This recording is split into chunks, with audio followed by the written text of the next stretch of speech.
في فلسطين. هاشتاج في فلسطين.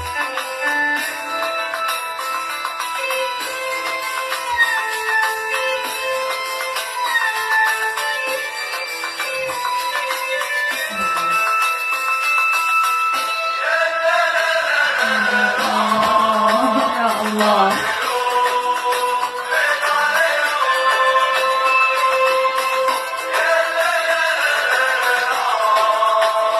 ذكرني بأول مرة سمعت عملت عليها ردة فعل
أنا. بدي أسأل بس سؤال، يعني مين اللي كتب الكلمات؟ يعني مين اللي كتب الكلمات؟ أنا بعرف إنهم مشجعين فريق الرجاء، في رابطة أظني لمشجعين فريق الرجاء. مين اللي عمل اللحن؟ مين اللي عمل اللحن؟ المفروض يكون مكتوب هلا، مش عارفة. الكلام بمس القلب بشكل مش كلام طبيعي. مش طبيعي. حياتي ما سمعت أغنية مثل هيك، حياتي يعني. أنا بتذكر أول مرة سمعتها كنت بالثانوية ماجد.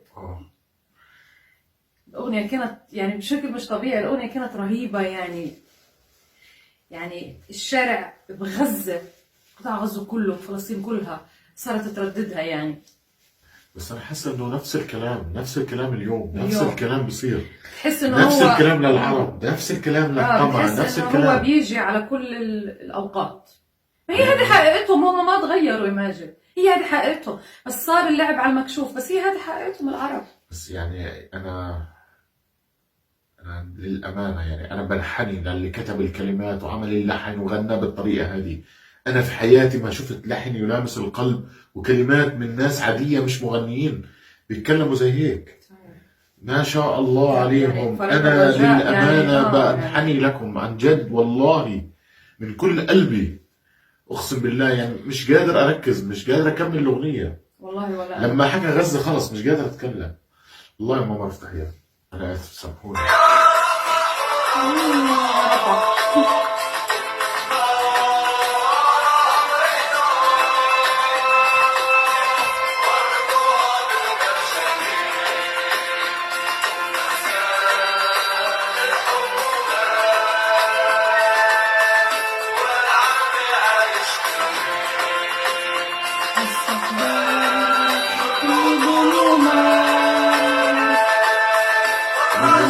صوت الشعب المرهوب الناس تسمعوا عايزين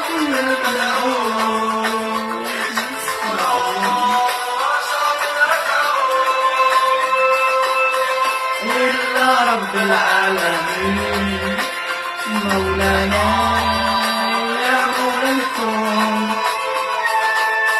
والحرية الفلسطينية.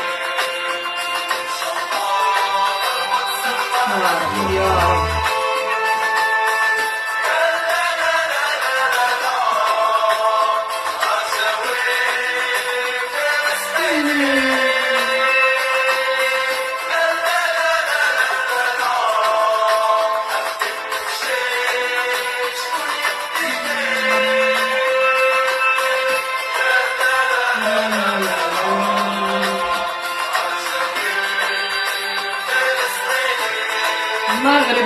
فلسطيني، رجعوا فلسطيني عن جد. في لك شغله كمان من احدى الشغلات اللي انا يعني بشكر الشباب المغربي جدا جدا جدا والله من كل قلبي. شفتوا لما كانوا يعقموا مكان السفير الاسرائيلي وين ما يروح؟ شفتوا انه السفير الاسرائيلي مش لاقي مكان يسكن فيه في المغرب؟ يعني عن جد والله لما قريت الخبر اول ما قريته قبل اسبوع تقريبا، يعني اتفاجأت هيك مفاجأة، مش تفاجأت من الشباب المغربي، لا اتفاجأت من الفرحة هيك، وانه يعني عن جد بيستاهل. يسلموا ايديكم، يعني عن جد شباب المغرب هدول شباب غير شكل والله. الشعوب كلها، كل الشعوب يعني بدون استثناء والله العظيم على راسنا. أمريكا بس بدي أرجع، مش قادر أحكي بس يمكن من هنا طلع رجاء فلسطيني، فعلا رجاء فلسطيني بكل المعنى، بالقلب، بالعدم، بالعطاء، للأمانة. يعني يا إخوان إحنا في الحرب الأخيرة على غزة في 2021 اللي صارت في آخر أيام رمضان والعيد،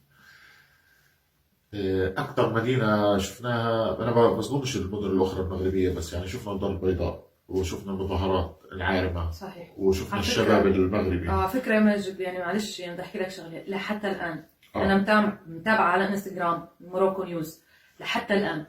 أنا بتكلم يعني على العدد الأكثر ضخامة شفته في الدار البيضاء. أنا بتكلم بكل صراحة. الدار البيضاء صحيح. في منطقة البلدية، في المنطقة العامة اللي كان يعني حتى الشرطة والهذا حاولوا يسيطروا، لكن العدد كان كبير وكان ضخم، رغم إنه في مضايقات عليه. في مضايقات صحيح. الشغلة الثانية مش قادر أحكي. الشغلة الثانية إنه يعني الرجاء إلك سنين الآن ما في كورونا، ما فيش جمهور.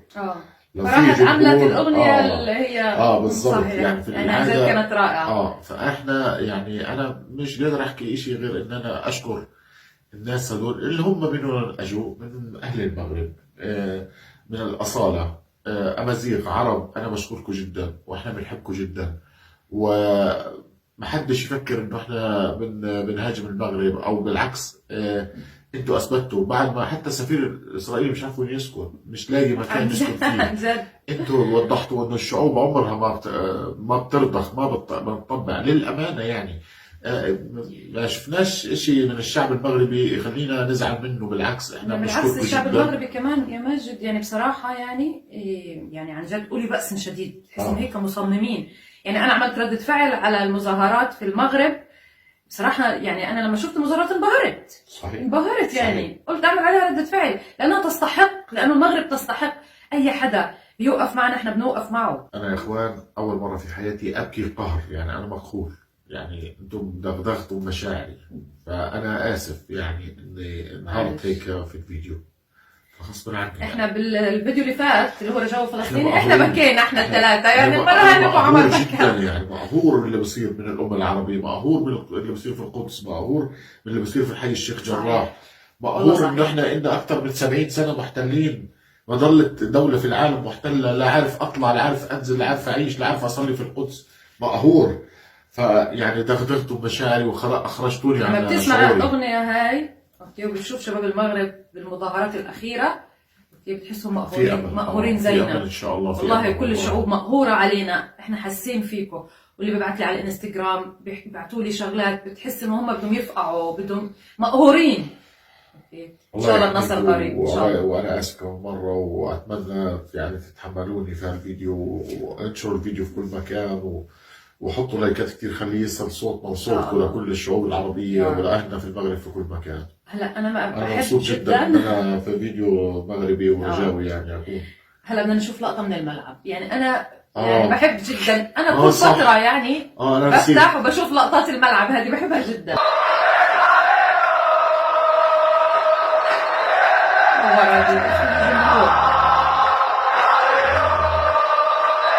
كل هالجمهور على فلسطين شفتي؟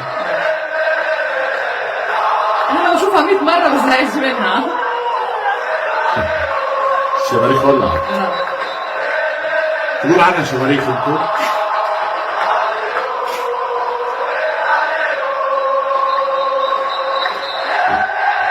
كمان ازازة المية خضراء.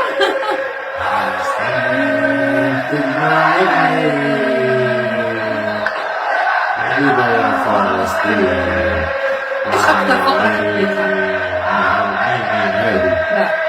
لا يا زينة البلدان، يا الله قديش بتحس مشاعرك. كثير غزة فيها القدس. بس هذه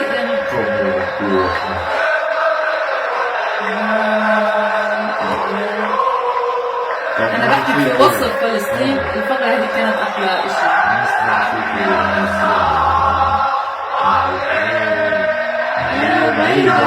الله عليكم. ايوه انا من رفح على فكره. من رفح.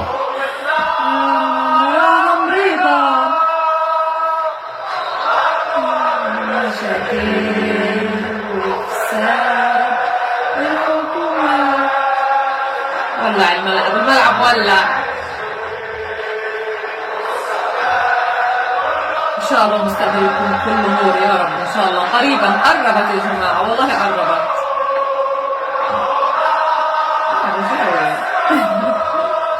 يعني العدد هائل، يعني كلهم على نفس واحد. سمعت في تردد وسط؟ لا يعني كلهم على نفس النفس. ما شاء الله عليكم، ما شاء الله. انا قادر اخذ النفس، مش قادر اخذ النفس، مش قادر احكي يا اخوان. والله اول مره في حياتي اعمل هيك ردة فعل، لا قادر احكي ولا اسكر مناخيري، سكرت روحي طلعت. والله مقهور على اخر انا. معلش الامل في ربنا وفي الشعوب موجود طبعا، يعني هذا اشي اكيد يعني. شكرا كثير كثير كثير لفريق الرجاء. انا نفسي اعمل فيديو عن فريق الرجاء يكون مخصص لفريق الرجاء نفسه، يعني يكون معلومات شامله ومعلومات غريبه، معلومات ما حدش لسه سمعها قبل هيك. فاي حدا بيعرف معلومه عن فريق الرجاء يكتب لي اياها تحت في التعليق، وانا برضو كمان راح ابحث.